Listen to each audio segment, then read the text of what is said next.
Okay, I got asked a question. What piano should I buy?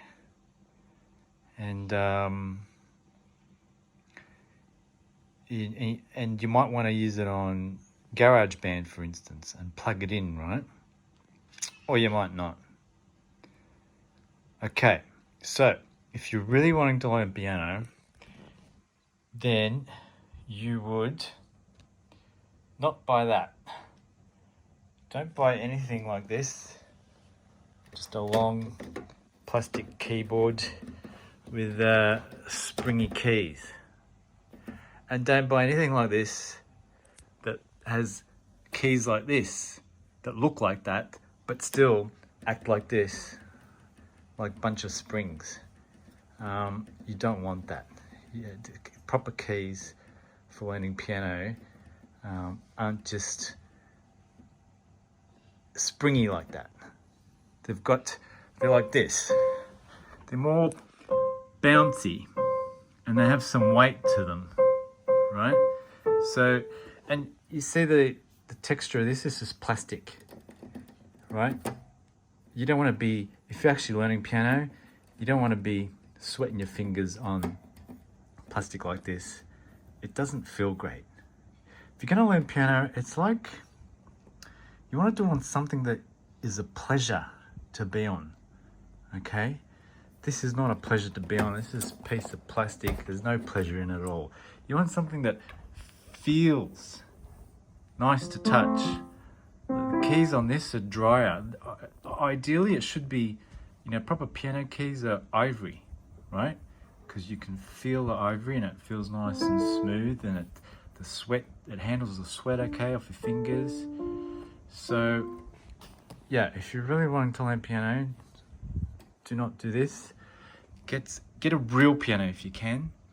And if you're getting a real piano, if you can do that, get one with an iron, I think it's an iron frame. There are other types of frames, but the iron frame won't buckle or move, you see. It's rigid. You want a really strong frame. And it doesn't matter if it's upright or flat, like a grand piano, either way. Now, if you can't afford, or you don't have the space for a real piano, I highly recommend you can go, if you're going for something digital, I highly recommend Korg. Korg are really known for realistic feeling keys and realistic sound. I've played on some Rolands and other brands. Korg, to me, is the closest thing to a feel of the piano. So you can actually enjoy it and it feels like you're playing a real piano, okay? Well, almost, not quite, but pretty close. Also, you notice these are the plasticky keyboards. They are not the full length. So this is C from here and C to there. That's an octave, right? So this has 1, 2, 3, 4 octaves, right? If you really want to learn piano, you need the full range. How many octaves is this? So this is A to A. So that's 1, 2, 3, 4, 5, 6, 7 and a bit octaves. You want that full range. I think it's 88 keys. So if you really wanted to learn piano, don't be stuffing around with something like this. There's no joy in it. You want the full keyboard. Also, you want the realistic pedals, okay? So you want the full 3 pedals. And Korg offers these full 3 pedals, which on the right is sustain, on the left is to make it shorter, and I think the one in the middle is to make it quieter. So you need those 3 pedals if you're really wanting to learn piano and enjoy it properly. What else can I say? I'll probably do some more videos on actual piano playing. But if you're wanting to record GarageBand, if you get one of these and your computer's close enough, you can connect these piano electric boards have connections at the back. You can still connect to GarageBand. If you can't bring your computer close enough, like me, I like to have do my GarageBand elsewhere. You can have a separate keyboard like this. Now for GarageBand, when you're recording stuff, you record it in bits and pieces, and you can record the left hand first and then the right hand. You don't have to do it all at once. So you don't need a big long keyboard for GarageBand. For GarageBand, you can get away with probably just 3 octaves, like 1, 2, so you could have a keyboard that short, or even maybe just 2 octaves. Do you see? Because if you're doing a bit that needs to then go up, you just change the octave and you can just... So don't worry about GarageBand. Just any cheap little plastic thing that connects to your computer will be fine for GarageBand. But to learn, you need a proper piano feeling, looking, operating thing. Ideally, you get the real thing. And you know what? If you do have the space, the great thing is these days it's pretty cheap to get. A lot of people have pianos just sitting in their home that they don't use. And if you're willing to come and get it, you can get some people to help you, and you can get a truck and that, and you can get it moved. You can get it pretty cheap. You don't need to go to the store and get it. You can get it secondhand. Like I said, just make sure the frame's like a solid iron frame, and the keys, the bounce of the keys is working all right.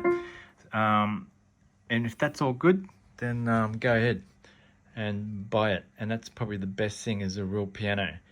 But if you can't do that, then I highly recommend Korg. This one is the cheapest of the Korg lines, which is the B2.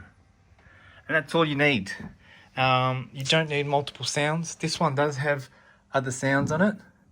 So if I press the sound button, I still get different sounds. Let's see what it's got. Softer piano. Had different pianos. Now it's more organy. Harpsichord.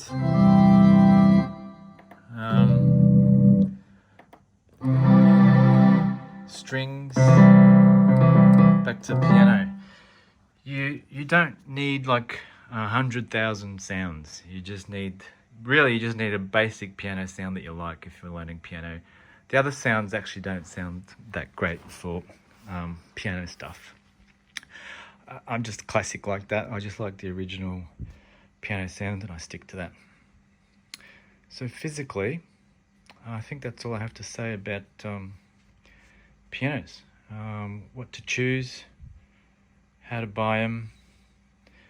If you do find a real piano, like an iron frame, and all the keys are nice and bouncy and none of them are sticking and they're all good, bring it home and then hire a piano tuner to come in and tune it. You have to have it tuned. Nothing worse than a piano that's not tuned. It's got to be tuned. What else can I say? Yeah, I think that's it. I think if you go to learn piano on something like this, I don't think you'll last, to be honest. It's got to be aesthetic. You've got to be able to touch it, and it's got to feel nice. You know, when you're stressed, come home from a hard day's work, you want to be able to put your hand on something that goes, yeah, I like that. And I can do soft and I can do loud, and it feels good doing it. And if anything else, you need a good adjustable chair. Mine's a double one because usually I'm trying to teach someone, so I'll have them sit next to me, and I can have the person next to me higher or lower. I can adjust the seat up and down. You want that. You want an adjustable, proper piano stool. It doesn't have to be a double. It can be just a single. But you want that to work out the right height for you for piano with your hands and your feet. And that can be annoying if you don't get that right. You're just not going to want to play because you haven't got the right setup and it doesn't feel great. It's all got to feel proper and in its place. It's really it's really like going to a nice mountain, climbing a nice mountain and having a nice lookout. You want it to be aesthetic, so don't go try learning on something like that. It's not going to be aesthetic. I don't think there's much joy in that, really. I mean, with a real piano, if you did get a real piano or something close to a real piano, even just playing one note, right? There's a joy in that. Just one note or two notes, you can create something from it and you can feel it. You see. So there you go. I think that's all.